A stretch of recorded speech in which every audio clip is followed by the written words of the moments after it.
आप सभी सुधीजनों को मेरा प्रणाम। मैं जनार्दन दीक्षित एक बार फिर आपके सामने हाजिर हूँ समास प्रकरण को आगे बढ़ाने के लिए।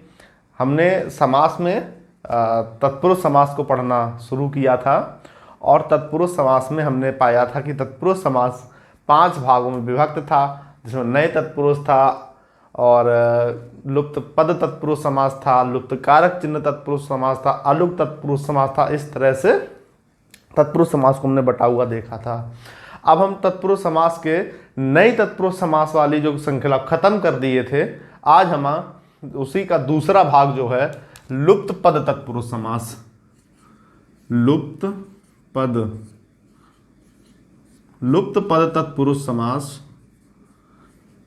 लुप्त पद तत्पुरुष समास पर बात करेंगे और समझेंगे कि लुप्त पद तत्पुरुष समास क्या होता है और क्या इसमें आता है। तो लुप्त पद तत्पुरुष समास को वैसे तो पहचानने के लिए कोई विशेष नियमों की व्यवस्था नहीं है, कोई अलग से नियम नहीं है, लेकिन उन्हीं समासों में से अगर आपको ढूंढने को कह दिया जाए तो आपको जहां पर एक पद विलय होता हुआ दिखे, जहां एक पूरे के पूरे पद का लोप हो जाए, जिस तरह से लिखा हुआ है लुप्त पद, एक पूरा पद जहां से लुप्त हो जाए वहां पर लुप्त पद तत्पुरुष समास होता है। परीक्षा की दृष्टि से अगर देखा जाए तो तत्पुरुष को समझ लेना ही काफी होता है। अगर आपने तत्पुरुष समास समझ लिया तो कहीं भी अभी तक अगर प्रतिशतता में बात कर लें तो 90% जो पेपर हुए हैं उनमें कभी समासों को उनके भेद से नहीं पूछा गया। लेकिन भेद पढ़ना इसलिए आवश्यक हो जाता है कि कहीं कहीं प्रश्न दे दिया जाए, आपको भेदों की जानकारी है तो आप बहुत आसानी से ढूंढ पाएंगे कि यहाँ तत्पुरुष समास ही होगा।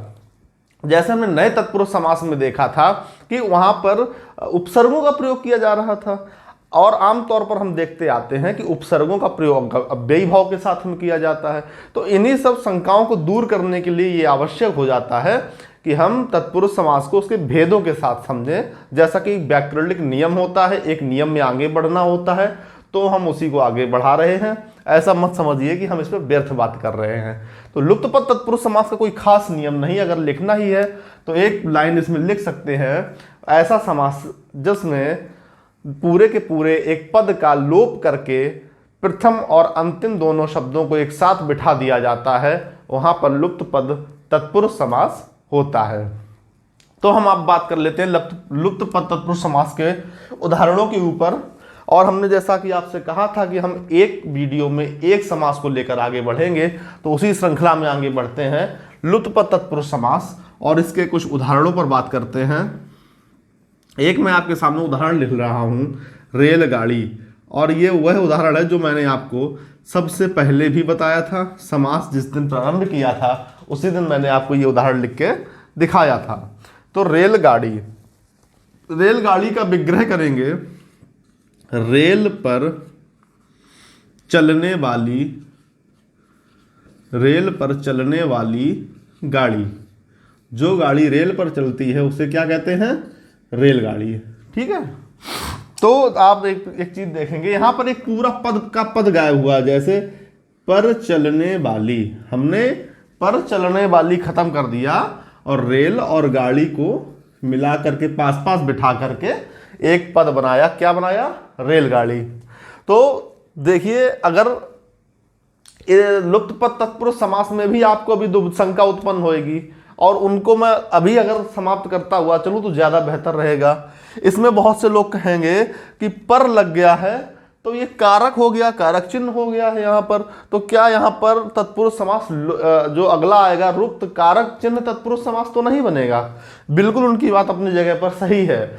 पर लगने के बाद में, कारक चिन्ह लगने के बाद में यहाँ लुप्त कारक चिन्ह तत्पुरुष समास होना चाहिए था। लेकिन अगर कारक चिन्ह के बाद में दूसरे पद ये ना दिए होते, फिर भी आपकी सहजता के लिए बताता चलूं कि अगर विकल्प में लुप्त कारक चिन्ह और लुप्त पद आ जाए तो हम कारक चिन्ह को सही करेंगे और ऐसा वैसे होने वाला नहीं है।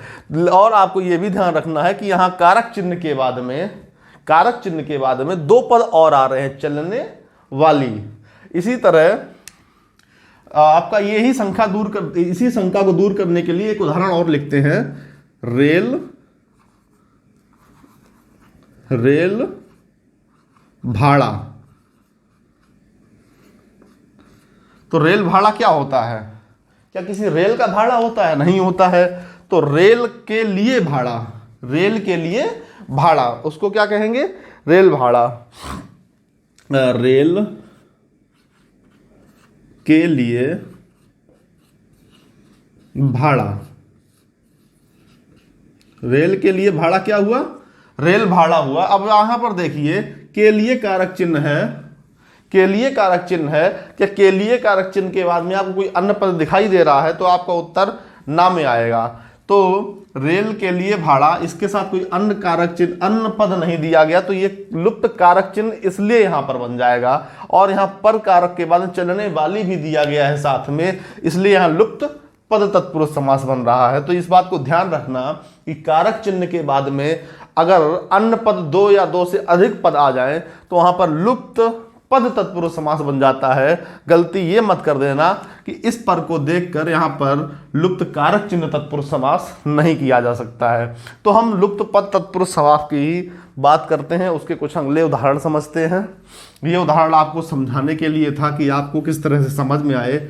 और अगर समास की बात करें या हिंदी व्याकरण के किसी भी विषय की बात करें, उसमें चाहे कोई उपविषय पढ़ रहे हों, तो हम व्याकरण रूप से तो ये कह सकते हैं कि हमें उसकी परिभाषा पता हो, ये पता हो, वो बहुत सारी बातें पता हो। लेकिन हिंदी व्याकरण या कोई अन्य मैं हिंदी व्याकरण की ही बात करूंगा। हिंदी व्याकरण पढ़ने के लिए जो मजा उदाहरणों से पढ़ने में है वो मजा आपको कहीं नहीं मिलेगा। लेकिन शर्त एक है कि आपको उस उदाहरण को तोड़ने का, उससे बनने वाले शब्द को कैसे बनाया, उसके नियम की प्रॉपर जानकारी होनी चाहिए। चलिए अगला उदाहरण लिखते हैं। बैलगाड़ी, बैल गाड़ी। तो बैलगाड़ी क्या हुई? बैल पर चलने वाली गाड़ी। बैल पर चलने वाली गाड़ी, इसको क्या कहा? बैलगाड़ी।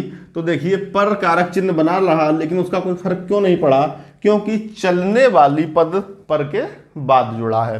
तो रेल पर चलने वाली गाड़ी, तो इस पूरे पद को हमने गायब कर दिया। बैल पर चलने वाली गाड़ी, तो पूरा पद गायब कर दिया। पर चलने वाली क्या बचा? आगे से बैल बचा, पीछे से गाड़ी बचा, दोनों को उठा करके पास में बैठा दिया, संक्षेपण कर दिया, तो उससे कौन सा शब्द बन गया? बैलगाड़ी। इसी प्रकार अगला उदाहरण देखते हैं। जलकुंभी। जल में पैदा होने वाली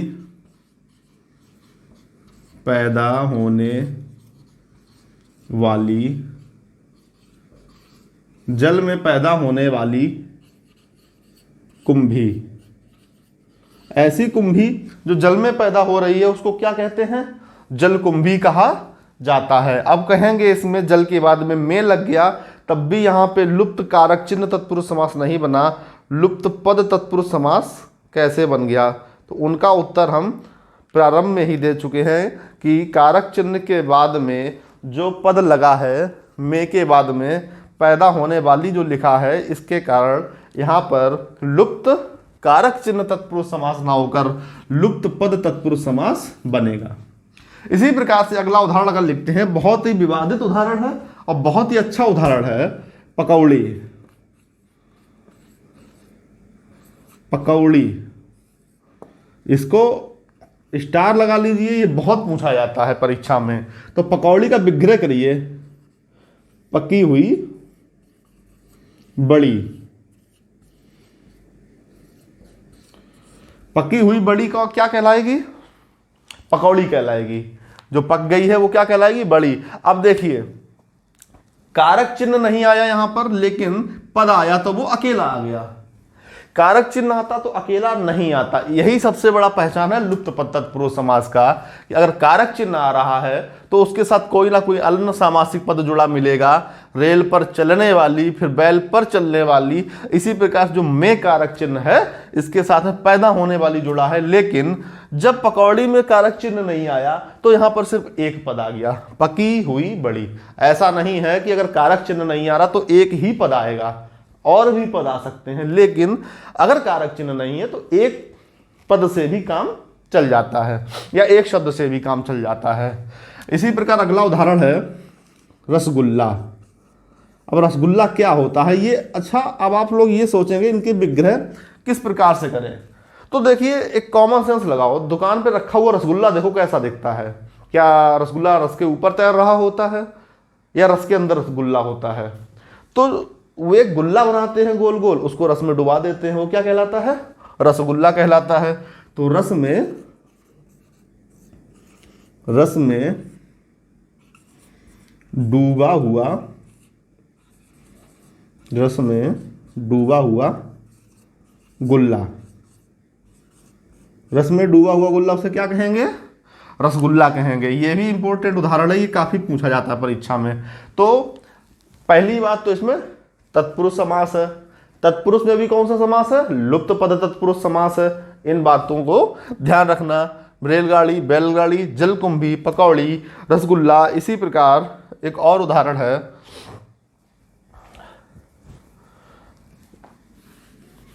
अगर हम और उदाहरणों की बात करें तो इसमें हमें एक मिलता है, जिस प्रकार से रसगुल्ला था उसी प्रकार से चलिए खाने की ही बात कर लेते हैं। पकौड़ी कर ली, नमकीन हो गई, मीठे में रसगुल्ला हो गया। तो खट्टे में कुछ कर लेते हैं, दही बड़ा। दही बड़ा, क्या बड़ा दही में डूबा होता है या बड़ा दही के ऊपर रखा होता है या रोटी सब्जी की तरह बड़े के साथ दही खाते हैं? तो आपका एक ही उत्तर आएगा कि दही में डूबा हुआ बड़ा। दही में डूबा हुआ बड़ा क्या कहलाता है? दही बड़ा कहलाएगा। इसी प्रकार से मधुमक्खी।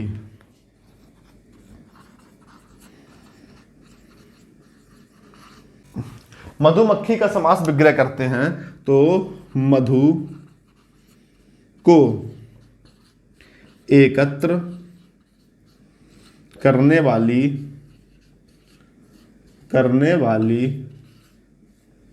मक्खी। जो मक्खी मधु को एकत्र कर रही है उसे क्या कहा? मधुमक्खी कहा। दही में डूबा हुआ, देखिए कितने बड़े बड़े पद मिल रहे हैं। को एकत्र करने वाली, में डूबा हुआ, तो इतने बड़े बड़े पद मिल रहे हैं और पूरे पूरे पद के पद गायब हो रहे हैं। तो इसलिए इसका नाम रखा गया लुप्त पद तत्पुरुष समास। और इसमें भी मैं आपको 2 से 3 ऐसे उदाहरण बताने वाला हूं कि आपने आज तक नहीं सुने होंगे और 100% में 90% गारंटी लेता हूं कि आप उदाहरण गलत कर देंगे। इसके पहले मैं एक बार इसमें इंक रिफिल कर लूं, फिर आगे। तो इसमें 1-2 उदाहरण और देख लेते हैं। मैं ऐसे ही बोल देता हूं, एक्सप्लेन कर देता हूं आपको। वायुयान, वायु में चलने वाला यान। तो में कारक चिन्ह, लेकिन में के बाद चलने वाला भी जुड़ गया तो ये पद बन गया एक। तो एक पद गायब हुआ तो लुप्त पद तत्पुरुष समास वायुयान में बनता है। इसी प्रकार से सैनिक जो होते हैं, हमारे नौसैनिक होते हैं, वो एक वाहन का प्रयोग करते हैं जिसे कहते हैं पनडुब्बी। पनडुब्बी, तो पनडुब्बी का जब विग्रह करते हैं तो पानी में डूबी हुई डुब्बी, वो डब्बी या डिब्बी की तरह हो दिखती है, तो पानी में डूबी हुई डुब्बी क्या हुई? पनडुब्बी हुआ। तो ज्यादा ज्ञान दिखाने के चक्कर में, ज्यादा समझदार बनने के चक्कर में डुब्बी को धोखे से भी डब्बी या डिब्बा कुछ मत लिख देना। डुब्बी है तो डुब्बी ही रहेगी। ये बात मैंने आपको पहले ही बताई थी कि समासिक पद जिस रूप में होता है विग्रह हमको उसी रूप में करना होता है। तो पानी में डूबी हुई डुब्बी, उसे क्या कहेंगे? पनडुब्बी कहेंगे। जलयान, जल में चलने वाला यान। अब कोई ये कह दे कि सर मैं कारक चिन्ह लगा दिया आपने, अच्छा है, लेकिन मैं पद गायब कर दूंगा और कारक चिन्ह को बनाए रखूंगा। आप देखिए जलयान, तो जल में चलने वाला यान या जल में यान? लॉजिक की एक बात देखो, जल में चलने वाला यान होगा या जल में यान होगा? तो जाहिर सी बात है कि जल में चलने वाला यान होगा, उसी को ही जलयान कहते, सॉरी, उसी को ही जलयान कहा जाता है। तो हमने यहां पर लुप्त कारक चिन्ह, लुप्त पद तत्पुरुष समास को समझा है आज, और हम अगले वीडियो में लुप्त कारक चिन्ह तत्पुरुष समास समझेंगे, उसको पढ़ेंगे। इससे पहले मैं आज आपको एक सारणी समझा देता हूं जिस तरह से हम लुप्त कारक चिन्ह तत्पुरुष समास को किस प्रकार से समझेंगे तो उसकी पृष्ठभूमि आज यहाँ पर तैयार कर लेते हैं। तो मैं कारक और कारक चिन्ह के बारे में आपको अवगत करा देता हूं कि किस तरह से आपको पढ़ना है और कहां से कहां तक के कारकों का प्रयोग किया जाता है। सबसे बड़ी पहली बात कि कर्म से लेकर अधिकरण तक के कारकों का प्रयोग किया जाता है। ठीक है, ये नहीं कहीं ने लगा देख लो तो कर्ता तत्पुरुष समास कर दो, ऐसा कहीं लिखा देखा नहीं होगा। कर्ता नहीं, कर्म तत्पुरुष, करण तत्पुरुष, संप्रदान तत्पुरुष, अपादान तत्पुरुष, इसी प्रकार से आपको लिखे हुए संबंध तत्पुरुष। तो कर्म से लेकर अधिकरण तक के जो कारक चिन्ह होते हैं उनका इसमें प्रयोग किया जाता है। तो हम इनको लिखने का शुरू करते हैं। तो सबसे पहले एक तरफ लिख लेते हैं क्या, एक तरफ लिख लेते हैं कारक और दूसरी तरफ लिखेंगे कारक चिन्ह। उसकी पहचान हम किस प्रकार से करेंगे। वैसे इसको लिखने की कोई इतनी आवश्यकता नहीं है, आप लोग पहले से इन चीज़ों से अवगत है, लेकिन समास पढ़ाने के नाते कारक चिन्ह से संबंधित समास है उसको पढ़ाने के नाते मेरा ये दायित्व है कि मैं आपको इसको इसमें शुरू करते हैं कर्म समास, कर्म कारक से। तो कर्म और इसका कारक चिन्ह क्या होगा, को, करण, से या के द्वारा, से या के द्वारा। संप्रदान के लिए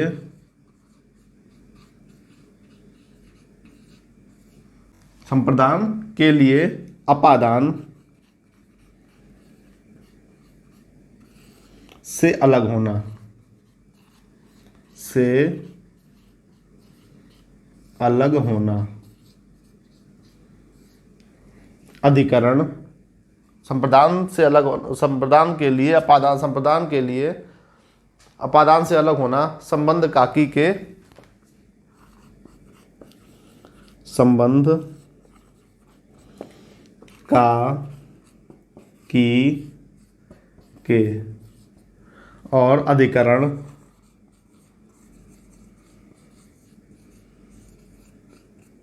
में पर।